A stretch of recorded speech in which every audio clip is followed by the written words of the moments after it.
روحانی تجربات جیسے کر لینا، مثلاً کشف، اچھے خواب، انبیاء کرام علیہ السلام کے دیدار ہم نے کر دیا خواب میں، فرشتوں کو ہم نے خواب میں دیکھ لیا، اور اس طرح کے معاملات. تو اس کے بہت سارے کچھ جعلی کہانیاں ہی چلی ہوتی ہیں اور وہ سنا رہے ہوتے ہیں. اب آدمی جب ذہنی طور پر سوچ کے وہ اسی پہ سوچ رہا ہوتا ہے تو سوچتا ہے خواب میں، تو پھر اس کو بھی وہی نظر آنے لگتا ہے. تو ایک طرح کی سائیکولوجیکل ایکسرسائز ایسی کی جاتی ہے نفسیاتی غلامی کے لیے. اور پھر نفسیاتی غلامی کی اگلی نسلیں کو بھی یہ کرنے کی کرتے ہیں کہ ہاں بھائی اب آپ کا یہ جو بیٹا اور بیٹی جو ہے نا، ان کو انہی پیر صاحب سے آپ بیعت کروا لیں اور آپ فلاں استاد صاحب انہی سے پڑھائیں. تو یہ اسی کے پھر مدرسہ ایسا بنا دیا جاتا ہے کہ جہاں انہی سے ان کے بچے پڑھتے جائیں، تاکہ وہ ساری عمر تک نسل در نسل یہی نفسیاتی غلامی جاری رہے. اچھا، یہ سیم وہی کرسچینٹی کے یہاں بھی آپ کو یہی مثال ملے گی، ہندو حضرات کے یہاں بھی وہی ملے گی، وہی طریقے ہیں، بدھ مت کے یہاں بھی وہی طریقے ہیں، اور مسلمانوں کے یہاں بھی وہی طریقے ہیں. ایک ہی طریقے ہیں جو اس میں استعمال ہو رہے ہیں. تو جناب یہ وہ ان کے طریقے ہیں. تو اب آئیے سولوشن کی طرف کہ اب یہ جناب یہ جو نفسیاتی غلامی جیسے پیدا کی جا رہی ہوتی ہے تو اس کو اب ہم کیسے بچ سکتے ہیں. اس کے لیے ڈی کنڈیشننگ کہتے ہیں لفظ جو یہ اس کی ضرورت ہے کہ پہلے آزادی فکر کی تحریک ہونی چاہیے، مخلص اور مفاد پرست رہنماؤں سے فرق کرنے کی صلاحیت پیدا ہونی چاہیے. اچھا، اپنے آپ کو میں یہ کہہ رہا ہوں کہ اپنے آپ کو ہم اس طرح سے کریں بچے. پہلے تو آزادی فکر کو امپورٹنٹ سمجھیں، پھر اس کے بعد مخلص اور مفاد پرست جو بھی لیڈرز ہیں اس میں فرق کرنے کی صلاحیت اپنے اندر پیدا کریں. پھر تیسرا کام دینی تعلیم میں خود سٹڈی کریں، قرآن کو، احادیث کو، احادیث میں کون سی اوتھینٹک ہے اور کون سی جعلی ہیں، اس کو فرق کرنے کی صلاحیت حاصل کریں. اور تو پھر ڈی کنڈیشننگ ہو جائے گی، پھر آپ نفسیاتی غلامی سے آپ بچ جائیں گے. اب ظاہر ہر انسان خود ہی اپنے آپ کو کر سکتا ہے، دوسروں کا تو کچھ نہیں کر سکتے. دوسروں کا صرف یہی کر سکتے ہیں کہ ان کو یہ ایکسپلین بس کر دیں.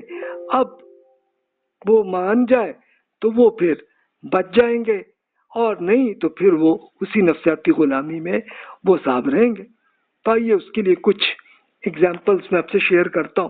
پہلی چیز آزادی فکر کو، یہ یورپ میں یہی طریقہ ہوا. سیکولر طبقات نے اسی طرح ایک فکری آزادی کی ایک پوری تحریک، بہت سی بکس، آرٹیکلز، ان کے بہت ساری انہوں نے جتنے لیکچرز وہ کیے، تو وہ انہوں نے اسی طرح ہی اپنی یورپ کے اندر ایسی اندھی تقلید کو بتایا کہ بھی یہ غلط چیز ہے، اس سے بچے. تو تب لے جا کے وہ آزاد ہوئے تھے نا. سیم ہمارے ہاں بھی یہی ایک طریقہ ہونا چاہیے کہ آپ اگر پہلے تو خود سمجھ لیں کہ ہمارا ذہن آزاد ہونا چاہیے، اور پھر اس کے ساتھ ساتھ آپ اپنے دوستوں کو، اپنے بھائیوں بہنوں، کزن، سب کو یہ کریں کہ بھائی تاکہ آپ آزادانہ خود سوچنے کی عادت آپ کریں پلیز. تو مشورہ، اور اپنے بچوں کو بھی، آپ کے بچے ہوں گے ان کو بھی بچپن سے یہی بتاتے جائیں تاکہ آپ اب فیوچر میں آپ کے بچے غلام نہ بنے. پھر اسلامی اور مغربی آزادی فکر میں ایک فرق تھوڑا سا یہ دیکھ لینا چاہیے، کیونکہ مغربی حضرات نے جب یہ وہ کی اپنی آزادی فکر تو پھر انہوں نے کیا بے خدا تک وہ پہنچ گئے. انہوں نے اللہ تعالیٰ کو انکار ہی کر دیا. اللہ تعالیٰ کو اب وہ خدا نہیں سمجھتے. سارے نہیں، کچھ لوگ ہیں کہ جو ایتھسٹس ہیں اور کچھ دین خدا کو مانتے ہیں، اور وہ بھی چرچ میں جا کے اللہ تعالیٰ کی عبادت کر رہے ہوتے ہیں، ٹھیک ہے. لیکن ایسے ہی ہے تو سیم مسلمانوں کے ہاں بھی یہی سچویشن آ چکی ہے. تو اس لیے اس فرق کو دیکھیں کہ دین کے جتنے معاملات، شریعت، دین ایمان اس کا تعلق اللہ تعالیٰ سے ہے تو اللہ تعالیٰ سے اپنا تعلق ضرور قائم رکھیں. یہ نہ کریں کہ آپ وہی یورپ کے لوگوں کی طرح ہم بھی ایتھسٹ بن کے خدا سے انکار کر دیں. وہ نہ کریں. بس صرف اپنے مفاد پرست لیڈر سے بچیں خود. بس اتنی بات.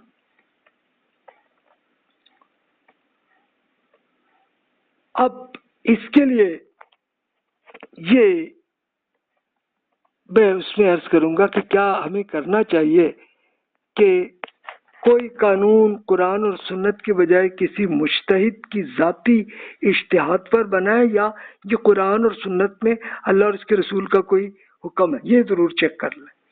اگر تو قرآن مجید میں ہے یا حدیث کسی آتھینٹک حدیث میں رسول اللہ صلی اللہ علیہ وسلم کی بات ہے پھر تو وہ دین کا حکم ہے.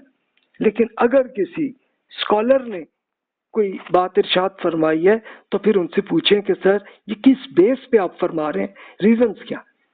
ریزنز کو آپ پڑھیں گے تو پھر آپ خود لاجیکل سوچیں گے, پھر آپ کو لگے گا درست ہے یہ غلط ہے. ہو سکتا ہے انسان ہے, انسان کا کام صحیح بھی ہو سکتا ہے غلط بھی ہو سکتا ہے. قرآن مجید کی کسی آیت کو اس کی سیاق و سباق سے کاٹ کر کسی حدیث کو اس کے موقع اور محل سے نکال کر اسے ایک باقاعدہ قانون بنا لیا جاتا ہے. تو یہ جتنے مفاد پرست لیڈرز ہیں وہ یہ کرتے ہیں. یعنی اس کے لیے آپ قرآن مجید کی اس آیت کو پڑھیں, لیکن آپ یہ بھی دیکھ لیں اسی آیت سے پہلے کی اور بعد کی آیات کو پورے کو پڑھیں تو پھر اصل بات سمجھ میں آتی ہے کہ دین کا حکم ہے کیا. حدیث میں بھی اگر حدیث میں کوئی بات کلیئر نہیں ہے, مختصر سی بات ہے, تو اسی ٹاپک کی اور حدیث پڑھیں تو آپ کو سمجھ میں آ جائے گی, تو پھر وہ غلطیوں سے بچ سکیں گے.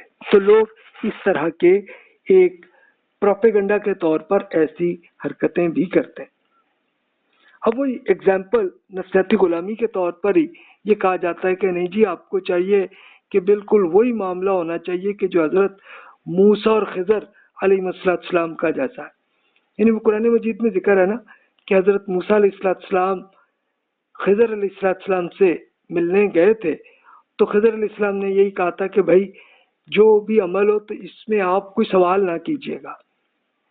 لیکن موسیٰ علیہ السلام نے کیا. جب کیا تو 3 مرتبہ ایسا ہوا تو پھر ایٹ دا اینڈ خضر علیہ السلام نے ایک ایک چیز ایکسپلین کر لی اور کہا کہ بس اب معاملہ ختم.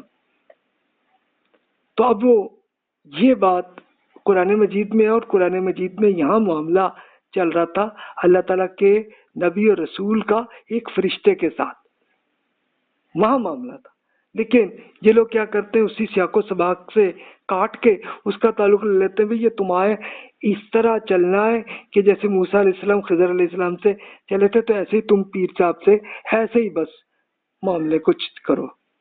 تو لوگ اس طرح سے آپ کو اس طرح سے نفسیاتی غلام بناتے ہیں.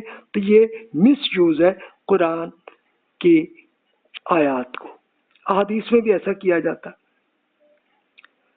شریعت کے کسی حکم پر غلط طور پر قیاس کرتے ہوئے کوئی قانون اخذ کرنا, یعنی شریعت میں ایک کوئی دین کا حکم ہے کہ جیسے وہ بتایا کہ بھی آپ ربا حرام ہے, تب وہ ربا ہے کیا جس کو ہم اردو میں سود انگلش میں انٹرسٹ کہتے ہیں. تو اس کے لیے لوگ کسی اور چیز کو بھی اس کا بنا کے اور ایک غلط فہمی ہو سکتی ہے. تو اس کو آپ کریٹیکلی خود دیکھیں تو پھر آپ بچ سکتے ہیں اسی نفسیاتی غلامی سے.